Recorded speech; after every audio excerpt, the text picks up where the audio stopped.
At the first Arahant Summit, the assembly of Arahants was pondering how to best preserve the teachings of the Buddha for future generations to come. At that time, Mahakassapa organized the event, and the question arose, which should be recited first, the Vinaya or the Dhamma?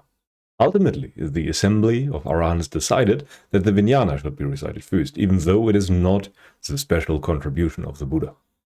Today, we try to understand why this is the case and why virtue must come first in your training. And by the way, this is not the feeble precept-keeping kind of virtue, but something that goes much deeper.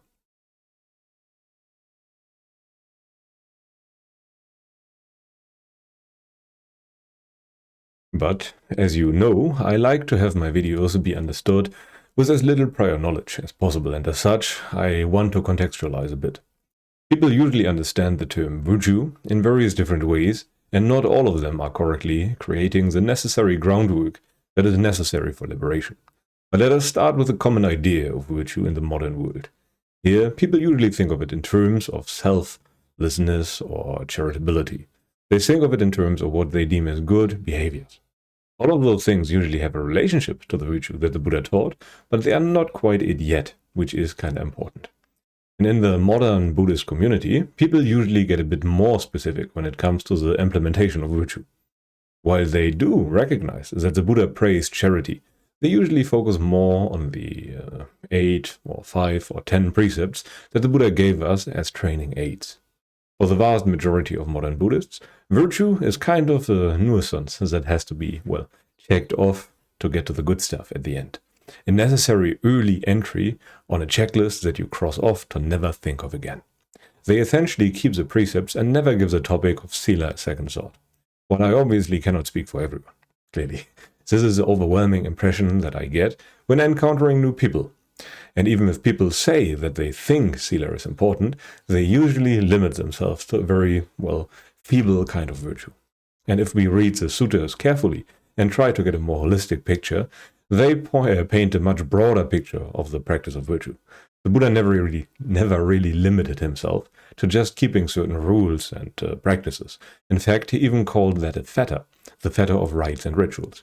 Is called sila vata paramasa and could fittingly be translated as clinging to virtue.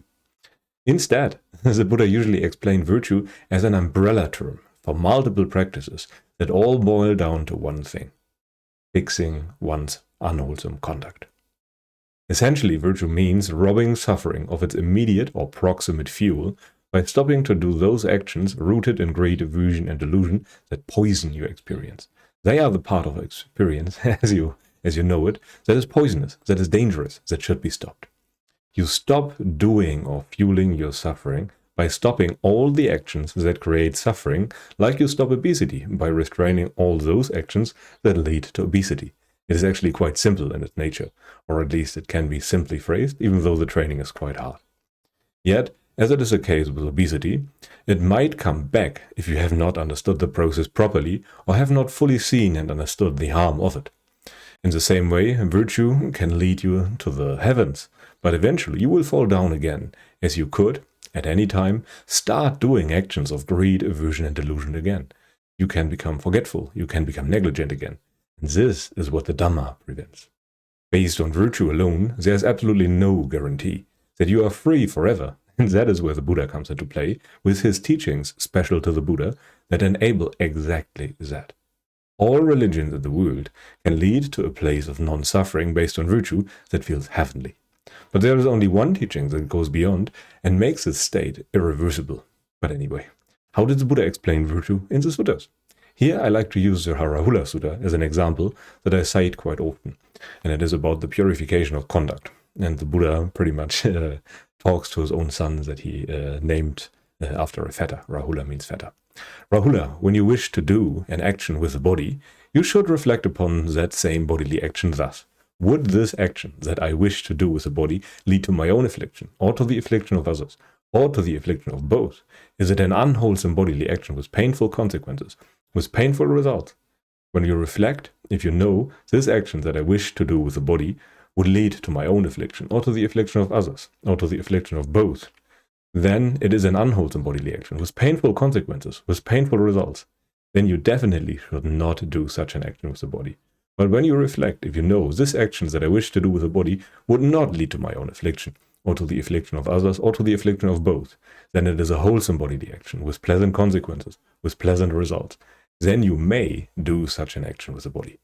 And this is from Majjhima Nikaya number 61 or 62. I always mix up the numbers. But as you can see, the Buddha urged his son to reflect about his conduct, like you would check your own reflection in the mirror if you want to look beautiful for other people. And the Buddha repeated the same statement for verbal actions and for mental actions. And he even said that you should check before you do an action, while you do an action, and after you do an action, if you are not yet as observant that you can actually check beforehand. More often than not, we already find ourselves in a situation where we behave rather unwholesomely, and then we should too stop ourselves, which is very important. So it is extremely important that we do this kind of training. And all of this is not the Dhamma yet, and this is very important. Yet the Buddha said that all the ascetics of the past have reached the final consummation, the final liberation by this kind of training. All of them. So you should be no exemption if you wish to make liberation from suffering your goal. Or in summary, practicing virtue requires a mix of different things. Obviously, the goal is to stop unwholesome actions that are associated with craving and lead to suffering. Yet you do not even know what wholesome and unwholesome even are at that point. At the beginning of your training, you do not have that knowledge. That knowledge only really comes fully, at least, when you attain Satapatti, when you attain the right view. As such, you must clarify your understanding of what those things mean, and with suffering as your guide, you can slowly but surely abandon all those unwholesome actions, because suffering will remind you that you are behaving unwholesomely, because otherwise you would not suffer. This is kind of the thing. Suffering is your teacher in that regard. And as regular viewers likely know, wholesome and unwholesome are individual categories. You cannot just give people a list of behaviors to avoid that fits everyone. No. Everyone has to understand that for themselves, which is very important.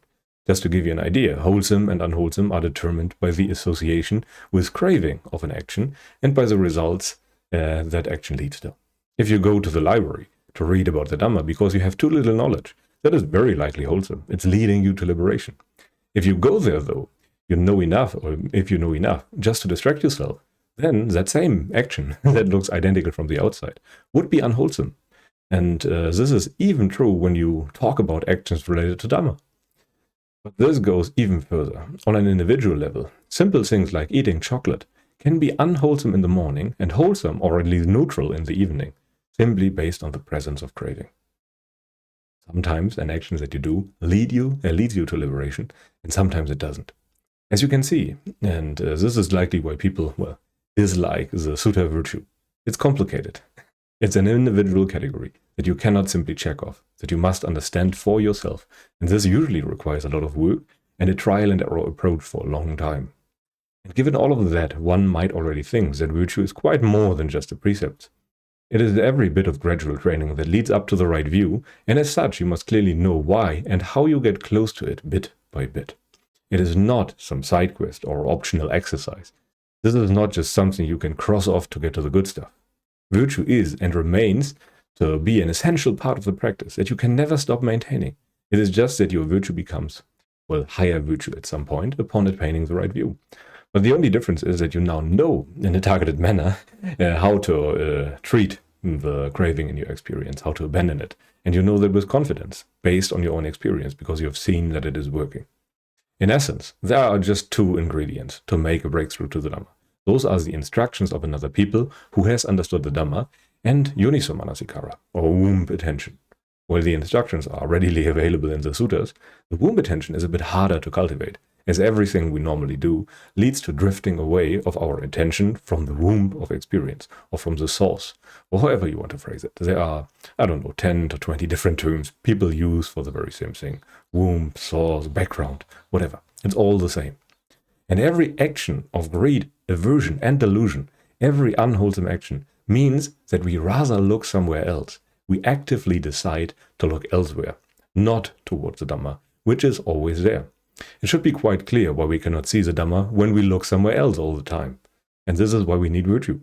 This simply cannot work, and as such, virtue is absolutely necessary. You must stop the looking away from the Dhamma. And greed is a distraction from the Dhamma, Hatred is a distraction from the Dhamma, very coarse distractions even, and even delusion is a distraction from the Dhamma. You are active simply for the sake of, well, activity. Or to understand this better, you can think of your mind as a pond of muddy water. As an untrained individual, we keep stirring up the water through careless actions, and as a result, we cannot see what is at the bottom. Yet we can make the water less muddy by simply stopping to move around in the pond unskillfully. Yet you must learn which of your actions cause the muddleness, and which do not, as you obviously cannot stop doing everything. But once you learn that, the mud will settle quite naturally if you behave appropriately, and whatever lies at the bottom can be seen with ease. And now you can recognize all the fish, the crabs, the clams, or to use the Dhamma language, now you can see the womb, the nature of all things, and you understand how you yourself caused all your suffering. And why? Because you have been stopping to do it. You can think of it in yet other ways if you wish. You can think of it, your mind as one of those snow globes that you can shake, and then they are all snowy and you cannot see anything. And all your actions of greed, aversion, and delusion are like shaking this snow globe. And whenever you shake it, you cannot see anything. And it will take time and wholesome conduct, as in not shaking the snow globe, for the snow to settle, and then you can see what is in the middle, what is hidden in the blizzard that is in this tiny orb. This is why we cannot see the Dhamma. This is why 99.999% of people cannot see it. It's not because they lack information. They would see it immediately if they would just stop shaking the snow globe that is their mind. But anyway, technically the clams, the snails, the fish, the stones, or whatever is inside the snow globe, the Dhamma, are always there, ready to be seen, just not for someone whose waters or snow globe are muddy. You do not know that you make the water muddy all the time by swimming or walking in the pond unskillfully. You do not have that knowledge. And as such, we need help to move our minds away in the right direction. Otherwise, we would just follow the way of the world, doing what everyone does, and eventually we have to pay the price for it. It is the biggest miracle in the world that someone was able to understand all of this on their own, let alone teach it to other people. Yet, that is exactly how it is. We have to stop doing all those kinds of actions that lead to muddiness, which you could see as ayunisamanisikara. When there is no more mud, you will naturally see as the Dhamma is always there, ready to be discerned by the wise. It is the same as with overcoming obesity. The first thing you have to do is to change your actions. If you just continue fueling the process, any attempt at stopping it would be futile. The appropriate actions or non-actions must come first. You first rid yourself of suffering, and then you understand the Dhamma, which is quite contrary to how people think of it. They think the Dhamma will fix their problems. But no, you first fix all your problems, basically, and then the Dhamma will make that state of fixation, so to speak, permanent. You do not create the Dhamma. You merely discern it, just like the Buddha merely discerned the Dhamma or discovered it, like a path to an ancient city. It is not a magical experience or gift. It is a result of a training process that comes about through your own efforts at understanding, through your efforts at cultivating wholesome things and deconditioning unwholesome things, and by stopping all the unwholesome based on that. Based on that, you can walk the ancient path to an old city that the Buddha discovered for us. Based on his instructions, we can walk it to and arrive at the same destination where the Buddha arrived. That is why the process can be natural. The karma you get, the karma your mind gets, the fewer cravings you have, the more the Dhamma moves into the, foreground, so to speak. And then the natural reaction is to see it. And then a natural, let's call it feedback loop, will be set in motion. Once you notice that you did the suffering, you will stop it. And once you stop it, you will experience relief and confidence based on that. And then joy arises, and ease becomes manifest. The body becomes calm, and the mind becomes concentrated or immersed in samadhi. This is your Samma Samadhi. And we must spend as much time as we can in a mind state free from craving to realize the fruit of it all. The unburdening, the lightness, the cooling down, the nirvana. This is what we want to realize. And this can only happen based on virtue. Virtue is what stops shaking the snow globe. You stop fueling your suffering simply by not doing all those proximate or immediate actions that lead to suffering. And this is absolutely important. As long as you shake the globe, you cannot see the Dhamma. It's absolutely impossible. This is why virtue comes first. But anyway, let us now come to the most important part. First, people misunderstand virtue and leave out the foundation of the holy life, the one thing that the Dhamma cannot exist without. The Arahants of the past even recited the rules, the virtue first, and then the Dhamma. because the Dhamma cannot stand without the virtue. We cannot know and see, as we are actively distracting ourselves all the time. And virtue means that we stop all those proximate fueling processes of distraction of our unskillful actions. We stop behaving unskillfully in body, speech, and mind. And when we have sufficiently stopped all the distractions of any different kind, then we will just see the Dhamma. It's impossible not to do that, as the Buddha explained in the hen and the egg simile. Once craving has sufficiently stopped, the Dhamma is not only discernible, it will be right there in the middle, and it's impossible to ignore it, as we have more than enough instructions lying around everywhere. To a person whose mind is purified to the degree of the first jhana, let's put it like that, it's absolutely impossible not to see the Dhamma. It's much easier to attain the right view than to attain the first jhana. And this is something that is very different when it comes to the modern traditions of jhana. Without calming the mind, the Dhamma cannot be seen. But it has to be the right kind of calm. It has to be the calm that comes from non-craving, from non-greed, non-aversion, and non-delusion. You cannot just cultivate any kind of calm, and this is very important. The path has to stand on a foundation of virtue. But anyway, this should be enough for today. Thank you very much for watching or listening.